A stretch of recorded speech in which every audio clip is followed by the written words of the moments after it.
And with that, I would like to turn to my senior senator, senior to me in time in the Senate, but also senior to me in sagacity, tenacity, and audacity. Okay. I'm going to record these comments. Anyhow, let me thank you, Mr. Chairman, and the ranking member for presiding over this nomination hearing. One of the most important things we do as members of the committee is oversee nominations, and we need the help of all of our colleagues in getting through the nominees. So I appreciate both you and the ranking member for doing it, and thank you for the courtesy of being able to go first. I have some other issues. Congratulations to the nominees. Before us today, we thank you and all of your families for your service to our country. Let me take a few minutes of personal privilege to speak about Michael Schiffer, who has been my longtime senior advisor and counselor on the Senate Foreign Relations Committee. He's one of the leading foreign policy minds in Washington, having also served as Deputy Assistant Secretary of Defense for East Asia. He's a respected expert on Asia with a network of relationships across the continent. I never forgot when I first started visiting Asia when I was on the committee in 2006 and started going with Michael to visit Asia.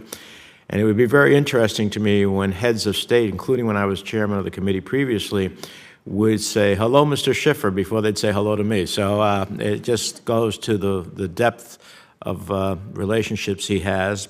I've long relied on Michael's counsel, expertise, and judgment in dealing with some of the most vexing issues facing the committee, and no one is more qualified or more deserving of this nomination than he is. He's dedicated and committed to a values-based foreign policy that champions freedom, human rights, and democracy, and he'll be a strong advocate for those principles across the continent, and will work to ensure that AID's programming reflect our values and our interests. And he is someone who doesn't hesitate to speak his mind. Stories about his willingness to speak truth to power abound, but don't worry, Michael, I won't share them here today. But it's an important quality that will serve him well in the executive branch as he ensures that USAID has a seat at the table and a voice in the interagency process. It's precisely that kind of leadership that we need in the administration today, someone that knows the right approach on assistance to Asia and how to get it there. So I appreciate all of those great assets, and I will not continue with my remarks on you because then my time will be eaten up for questions. So I'll include them for the record. Michael, thank you for your excellent work with us. Mr. Fick, to be the ambassador at large for cyberspace and digital diplomacy is the new frontier for us. The State Department unveiled the Bureau of Cyberspace and Digital Diplomacy in April this year. Last week, the committee introduced a State Department authorization of 2022, which contains a version of the Cyber Diplomacy Act that would authorize the CDP Bureau in statute and thus support its long-term viability. What would be your top priorities as ambassador at large for the Bureau if it finds its footing in the department? Thank you, Senator, for the question and also for having me here today. I have three immediate top priorities, and I think of them as concentric rings moving from innermost to outermost.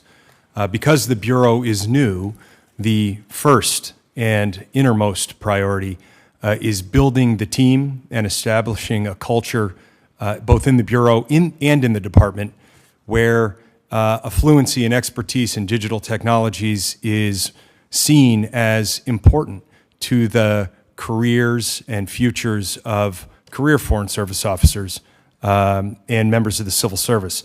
I can imagine a future where any candidate to be a chief of mission is expected to have an understanding of these issues because they're a substrate that cut across every aspect of our foreign policy.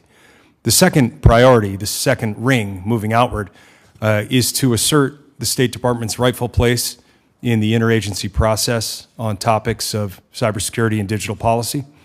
And then third are all of the policy challenges out there in the world. The wolf closest to the door, so to speak, in my view, is the Russian invasion of Ukraine and the threats and opportunities it provides in the digital space for us. And then I believe our strategic competition with China along digital lines is probably the defining strategic question of my generation. Well, I'm glad to hear you say about making sure that the equities of the State Department at the table in the interagency process are honed, because from my perspective, sometimes the State Department doesn't get its due as it relates to its critical role in the context of the interagency process. So that'll be an important one. And I hope that you will, upon confirmation, create a productive relationship with this committee. This committee has members that are very interested in this domain and want to engage with you in the days ahead.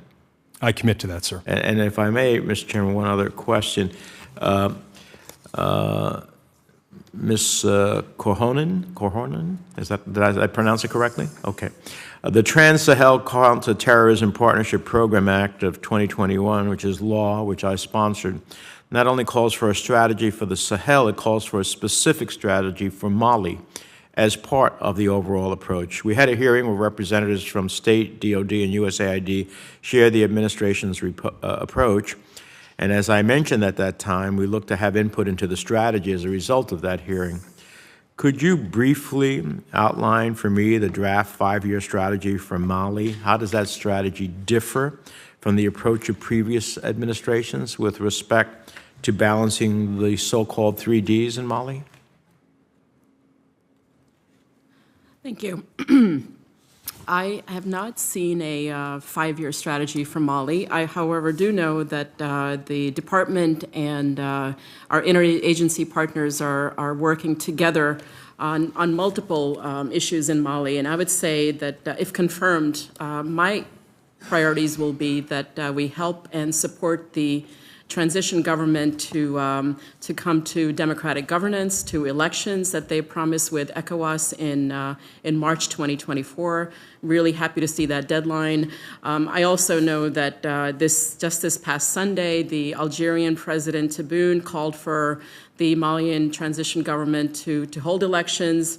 And in fact, on Monday, there was a meeting, a decisional meeting for the Algiers Accord. So I would say elections, transition to democratic governance, working through the Algerian peace accords, support of MINUSMA, are the things that I would really be looking at in terms of what should be happening in Mali in the next 5 years. I believe that's kind of where the department is going at this point. Well, we look forward to working with you because the law that we authored ultimately seeks to create a clear vision of where we go and a strategy to achieve it versus working ad hoc.